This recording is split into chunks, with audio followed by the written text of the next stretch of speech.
What's going on, YouTube? Zach is back, bringing you another Pokemon Unite replay commentary. This time featuring a Pokemon I have not yet played on the channel, Umbreon. Umbreon's a really fun defender-style Pokemon. He's an EV, so he's strong early, mid, and late game. And the build I'm running on him is actually very useful in particular for games like this. I'm running Float Stone, in addition to Rescue Hood and Big Root. Now I'm running Big Root and Rescue Hood for the heals, obviously, and I have Potion as well to help the Big Root. And it also helps your passive once you get your level 8. Because that's when you start regenerating HP out of combat, like leftovers. And Float Stone really helps you with mean look and catching people. We'll see that a few times this game, but it also helps in a few other ways. I generally like mean look because it helps defenders who are typically very slow be a little more mobile, and it gives you optionality in terms of how you approach fights. We'll see all of that, though, a little later.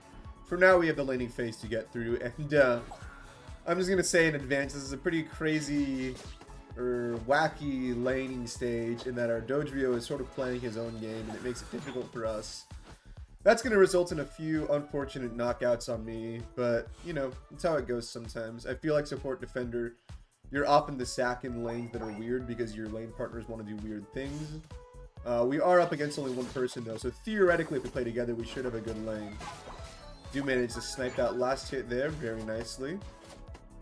Unfortunately, he gets the other one. But you can already see the Dodrio is, like, more or less not really interested in playing as a team and is more or less just doing his own thing. Which, you know, I get to some extent. You have to do as Dodrio. You have to be willing to be fast and do your own thing.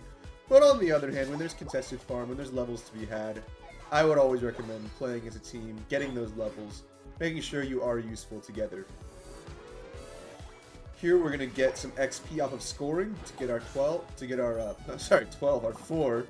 And I decided to turn and start fighting him, but unfortunately his Espeon mid shows up at this exact time, which is really bad for me, and obviously I'm going to be knocked out there, leaving the Greninja to clean up the scraps on his own, while the Dodrio eventually catches up. Top lane seems to be doing a little worse as well. As you can see, both the lanes this game are having a bit of difficulty in their own ways, but it's all manageable, it's all salvageable. In a second here, we're going to see another unfortunate KO as a result of them playing as a team, and me not really having a team member. You can see my Dodrio is off in his own world. When this Espeon could easily be taken out by him if he had another level or two. But he got his 5 eventually, so I decided to mute him and move on with my life. Here we see the first advantage of Float Stone, in my opinion. You're getting back to lane much faster, so if you are getting knocked out a lot, it does help you in terms of being able to get where you want to be on the map. And then also it gives you, like I said, optionality in how you approach engagements. Like I went for the jump pad, and then once I jumped over, I came down, giving me the option to go mid off the jump pad or return to lane because of the speed of Float Stone. And here I just want to play defensive and protect my attacker since he's level 8. He's the highest level on our team. He's our mid. He's the strongest by a mile, so I need to make sure he stays alive. And here you can see how Mean Look is very useful against Pokemon like Absol. It's part of why I went this build this game. Against Absol and Sarah, Mean Look is absolutely essential. And it helps against Machamp too, of course. It helps against a lot of their Pokemon, to be honest. And of course, if you didn't know, while you're in Mean Look, or while you're on Mean Look as Umbreon, your attacks become boosted, so it's really good for finishing people off there. With Float Stone, I'm able to stay mobile with him and get up here so we can both score some points. Or just him, that's fine too. With that taken care of, it's time to move on to the objective. Thankfully, we have Regieleki up here, so we can give the opponent another chore to worry about while we don't have to worry about defending anything. They already took out our pad bottom, so we want to play on our winning lane and get the objective in the winning lane as well. Generally, and I said this in other videos before, but generally if you're going to lose your lane, you want to win the other lane. You don't want to lose both lanes. It's really rough to play the mid game if you do. Here my teammates decide to push in, so using Float Stone I run back up top to help them. And you can see how Float Stone helps you with catching people in Mean Look. You can easily chase them down to wherever they're at and then Mean Look them. And normally when they would rely on their advanced mobility to outmaneuver you, you're still able to get them thanks to Float Stone. But unfortunately here we're taking a bit too much damage and have to back off. Able to Mean Look him, buy some space and time, thankfully. I'm going to get their barrier before they can steal it. I know my other guy needs it, but I don't want them taking it, and they're both pretty mobile like we already said. Dodrio coming in to save the day finally. Finally going to put those levels to use. Or not. Thankfully, my Empoleon seems to be doing okay despite missing some levels early on. Greninja knocked out there by the Machamp's close combat. But he's overwhelmed by the damage of us two together, the Empoleon and the Umbreon fighting him down. Gives us the birds here all on our own for nice XP as a reward. Empoleon decides to go and score here, which I think is a little risky when we don't know where they are on the map. But I don't blame him. It's good XP if you can get it early on.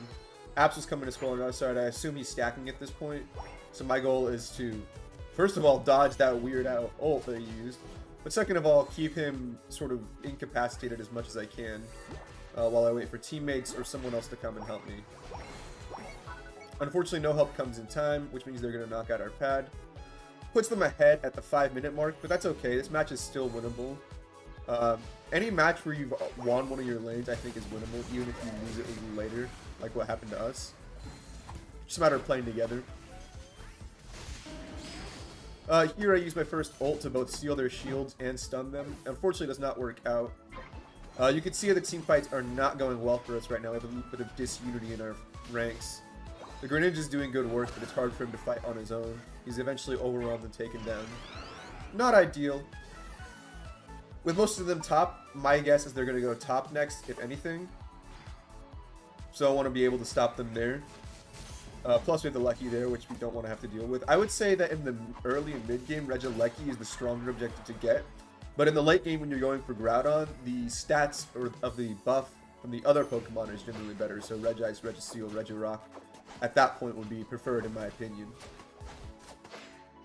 But since it is still the mid game, here we are doing the Lucky, making sure that we can pressure them with the objective that they have to fight off now. The reason it's better is because it gives them a chore to do, right? Like now, if they don't want it to go into their pad, they have to play up here and defend it the whole time.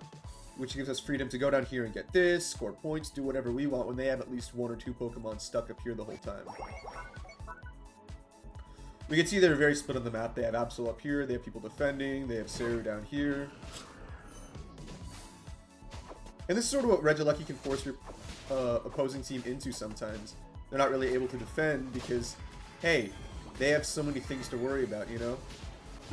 So even if they're able to defend that, we can punish the other things. And I'm a little upset with the Dodrio here leaving me out to dry, but, you know, just how it goes sometimes. He was a little low, to be fair. I mean, there wasn't much he could do, but I don't know. The Seru was pretty low. It would have been nice to see a knockout there. In lieu of that, at least we can take out the Machamp, who's trying to score on our side. Absol as well, very nice. You can see how Clefable's gravity works really well with Mean Look, in that they're either under one or the other usually, right? And if we get them under both, or get them under one, it's easy to get them under the other, because they lack the ability to escape the other. You can trap them together that way. But here I'm thinking less of trapping and more of getting farm. Until I see the Greninja engaging and more Pokemon in the enemy team coming here, at which point my priority is to turn and fight. Not getting in that ult if we can avoid it, and keeping heals on my most important Pokemon as much as possible. The enemy team is using a lot of Unite moves here, so it means that they're not going to be having very much when it comes to Groudon, which is good for us. So even though we're getting knocked out here, the enemy team is getting levels. I would say that's pretty good for us still, since we have most of our Unite moves.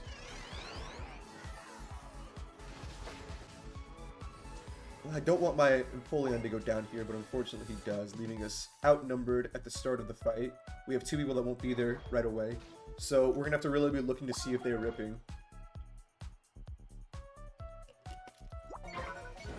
Yeah, you can see here Cerulite is already going for the objective. Bit of a mistiming on the Mean Look, he manages to dodge it with Phantom Force. And again, all we want to do is keep people alive with Wish, catch people in Mean Look, and be there to block for our team. Watching the Groudon all the while, making sure that they can't get it low enough to secure a last hit. Greninja's sort of doing the same thing here. He's playing his range and just trying to keep his eyes on the objective HP.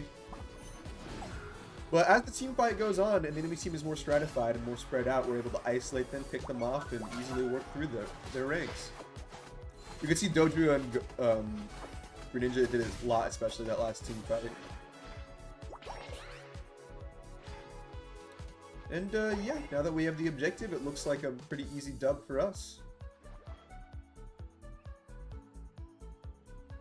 Clefable and I wait very patiently for the middle area to be opened up for us.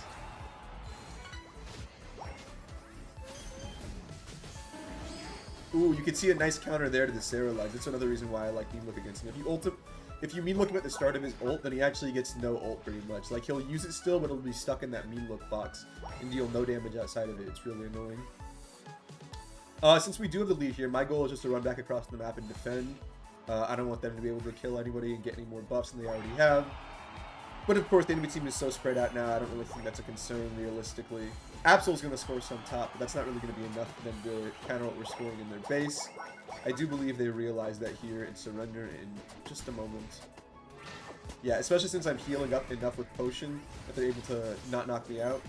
You can see here why Big Root really helps Umbreon. Between Wish and Potion, I'm easily able to keep myself alive against 2 people long enough for my teammates to reconnect.